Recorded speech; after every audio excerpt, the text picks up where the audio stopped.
Welcome back to another episode of How You Feel and What Is Real. I am your host, Luke Shakur. Today's my first solo episode.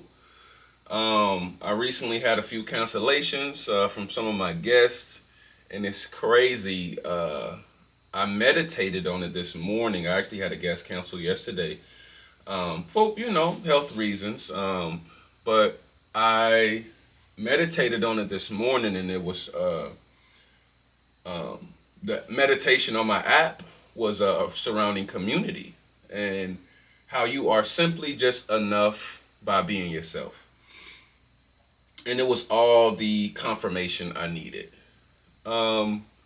Today I'm going to give you guys a little background about myself. From Cincinnati, Ohio, born and raised. I'm currently a truck driver, 31 years old, father of three. I started this journey helping people, I want to say, close to about 8 or 9 years ago. It's crazy. One of my good friends, she sent me a text message. It was a reel about a guy, and he was recording himself for the first time. He was like, man, I sound stupid. But I remember being in her living room recording my first video. My first name that I came out as was author of Optimism.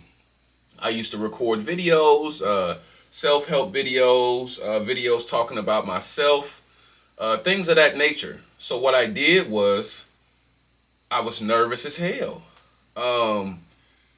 She said, I remember when you first recorded your first video and you would get mad when I would just simply walk through your background. But I just wasn't confident in speaking at that point in time. But here I am 9 years later. I've made some major changes within myself and within my life. 9 years ago, I was working for the Department of Education. I made really good money. Then COVID hit. I had to do a 360, and then I went into bartending. Bartending has and did change my life. Being a black male bartender, a straight black male bartender, it's a little different. It was fun. I met so many different people. I actually went through a class, Bria Marie. We had a one-on-one class. It was everything I needed. Bartending taught me a lot about alcohol consumption, people and how they act when they consume a certain amount of alcohol. But more importantly, the type of people that you can run into, and you never know who you're speaking to while inside a bar. Could be a millionaire. Could be someone posing as a millionaire. And that's how I got into trucking. I used to bartend at a bar over in Newport, Kentucky. I met a young woman by the name of Kyla. She was a server at the time, but she was doing dispatching. So that was just, this was just a side gig for her, but she was a dispatcher, full-time dispatcher. And she came to me and she, we was talking, chopping it up in the back. And, she was like, basically like, what's next for you? And I was like, I don't know.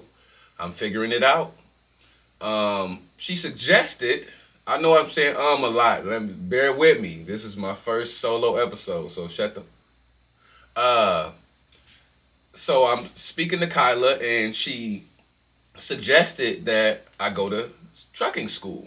So I was like, I don't have any money.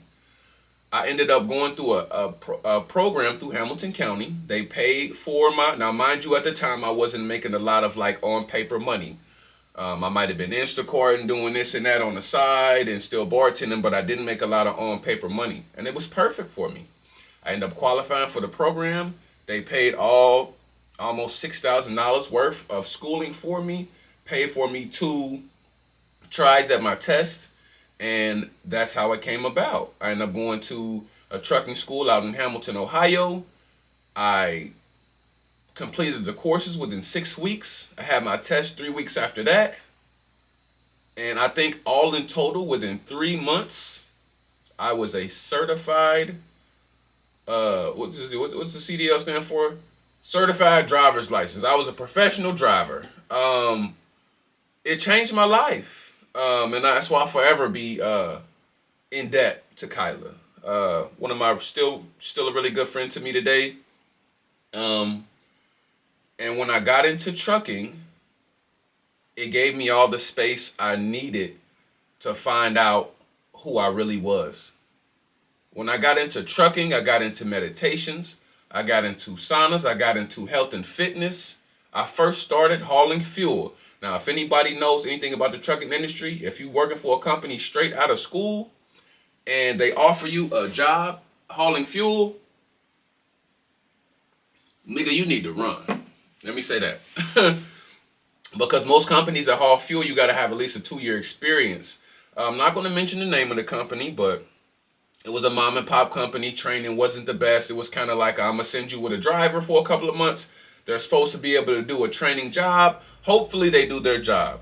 I worked for that company for 3 months, ended up getting let go. Didn't know what my next step in trucking was almost contemplating going back to just simply bartending and finding a simple 9 to 5. But I didn't. I ended up going to a food delivery company. I was hesitant because I heard so much bullshit about these companies. Oh my God, they're going to run you to the ground and this and that and that. And within the first month, I almost quit. But I'm glad I stuck with it because it ultimately changed my life health-wise. Here today, I haven't used my inhaler for like an emergency purpose for more than, I want to say, 1.5 years, almost 2 years. Now, when my asthma and things get to acting up, it does affect my, when my allergies act up, it does get to affecting my asthma. So I do use it, in those senses, springtime, changes of seasons and things like that, but never for like a I'm out of breath kind of thing. And it's ultimately, I would say, due to that. It's a lot of cardio, a lot of up and down ramp. I'm taking about 15 to 20,000 steps every time I go out to work. And when I went into the fuel hauling job, I was 200 pounds. I left there 3 months later after I got fired at 260 pounds. I'm currently fluctuating between 195, 200. But when I started working for this food delivery company, I went from 260 to 205 within a 3 to 4 month period. Felt better than I ever had before. I'm moving better than I had before. I'm feeling better than I had before. And I also understand that I had to eat health consciously. I had to be health conscious. I had to be mentally conscious. I had to be all of these things, but in a conscious state of mind so that I could sustain and do my job correctly. I've been at this job February 1st, going on 3 years. And it, it's changed my life. But more so than anything, it gave me space to be able to be and be able to hear myself. I vaguely remember a time I had a haul going to Lima. Had to do a couple of restaurants up there. It's about a 3-hour drive from Cincinnati, Ohio to Lima. 2.5 if you're flying. I ain't flying. I'm in a semi truck, 60,000 pounds heavy. I will be going the speed limit. On the way up there, you realize in trucking, it's only so much music you can listen to. It's only so many podcasts you can get into. It's only so many calls you can make. And sometimes you out there in the dead of the night and ain't nobody up but you and whoever you worshiping. And so a song came on, Kanye West, Ultralight Beam. Oh man. This was when I was battling the amount of alcohol consumption I was having. And the song came on and man, it's bringing back emotions right now, man. Like, but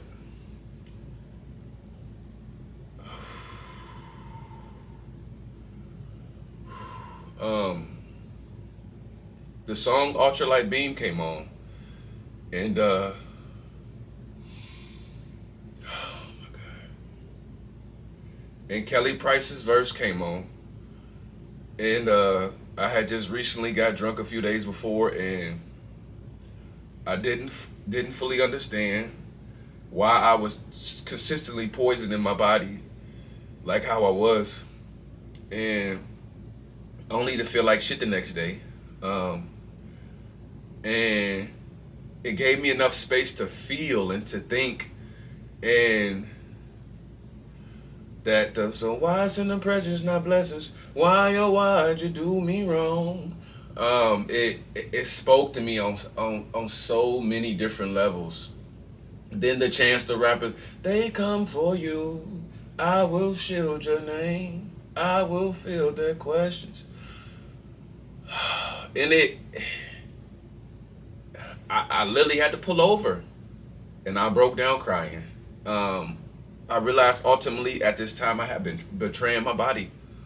I'm putting it through all this couple of days at the gym, but I'm still eating like shit. I'm drinking all this alcohol. It was almost it felt like a betrayal. And that was ultimately a big turning point in my life. Now I stopped drinking for about 3 months after that. And then I ultimately kept giving myself ins and outs. Oh, I'm just gonna drink some White Claws, won't drink no liquor. I'm just gonna drink some wine, won't drink no hard liquor. And I kept battling that fight. And as of today, I'm 64 days alcohol clean. I haven't smoked marijuana in 5 years. So I'm super proud of myself. But today I did this episode because I know I can do this alone. My fitness journey, I've done this alone. My health journey, my meditation journey. Ultimately, in this life we live, a lot of it may be done by ourselves. Now, we naturally crave community. We naturally crave other people. We want to be surrounded and accepted. But if you're going to be a people pleaser, make sure the first person you please is yourself. I don't hold people's hands. I ain't holding it to their heart. I charge it to your head, not your heart. And I move accordingly. But what you have to understand is that it's okay to do it alone. And that's what I'm learning on this journey myself. After that, I got into meditation heavy. I was way more conscious myself about the gym. Just a little bit more unconscious, conscious thinking. One of my favorite phrases, this is not verbatim, so don't quote me.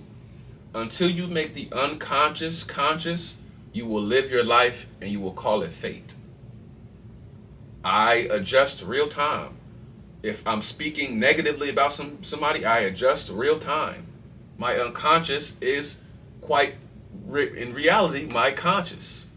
I speak to myself, but I don't think without trucking, I would have had that space. Sometimes give yourself some space to think. When you get to that house, turn the phone off, turn the car off, and just sit in your car in silence for 5 to 10 minutes and see what comes. And do that every day. And maybe in a month, in a couple of weeks, add a minute until you're sitting with yourself for a substantial amount of time so you can give yourself time to think and time to reflect. Because that's the reason I think why a lot of us haven't gotten to that next level of or that next conscious. We haven't the old us hasn't died because we haven't given it time to transition. We consistently being human beings instead of human doings instead of human beings. Sometimes it's just good to sit and be.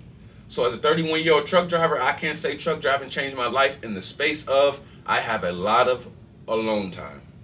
It's only so much podcast, only so much music you can listen to before you just got to turn that shit off. And I realized I was scared of the dark. And physically, literally scared of the dark because I slept with the TV on all the time. And emotionally and mentally scared of the dark because I always had to be stimulated by something. Always had to have that constant dopamine hit. And a lot has changed for me in that space.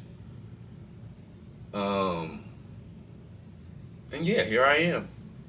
The host of How You Feel and What Is Real. I've been doing my face front videos on my personal social medias. Luke Shakur _7 on all social medias. I've been doing those for about 4 years. Gained a nice following on TikTok. Gained a nice following on Instagram. Gained a healthy following. Let me say that. I might not have 100,000 followers, but a lot of those people in my follower list, they like hearing me talk. They've seen me grow from this to that. And I think that's one of the biggest reasons why people watch and listen to my videos, because they've seen my growth and they understand that I'm just not posting highlight reels. This is me in real life, and this is me as vulnerable as it gets. I didn't set up this camera today to get on here and almost cry on purpose. It just happened, and I'm not apologizing for it. But what I will say is that it's okay to be alone. Because at that point, when you've learned to be alone, you can choose whoever you want to be around. You can choose your partner. You can choose your friends. You can choose the space you want to work in. You can choose all of these things. But until you find a way to be okay with being by yourself, you will constantly be given whatever is thrown your way. Once again, I am Nigel Shakur Luke. I go by Luke Shakur. And this is how you feel and what is real. Don't ever be afraid to go alone. Don't ever be afraid to go alone. Because to be exceptional, you have to walk a path of exception.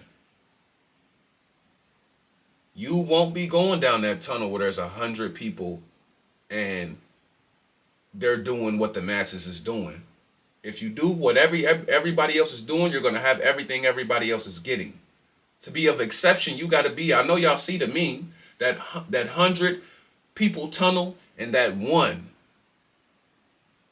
You are that one. But you got to give yourself space and time and energy to think. So yeah. Lot more solo episodes to come. Again, this is Luke Shakur.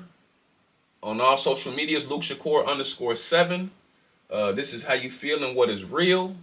I'm glad y'all tuned in. Heart was real heavy today, man. I'm glad I got that off my chest. I'm glad I was able to be vulnerable with you all. And hopefully you tune into the next episode.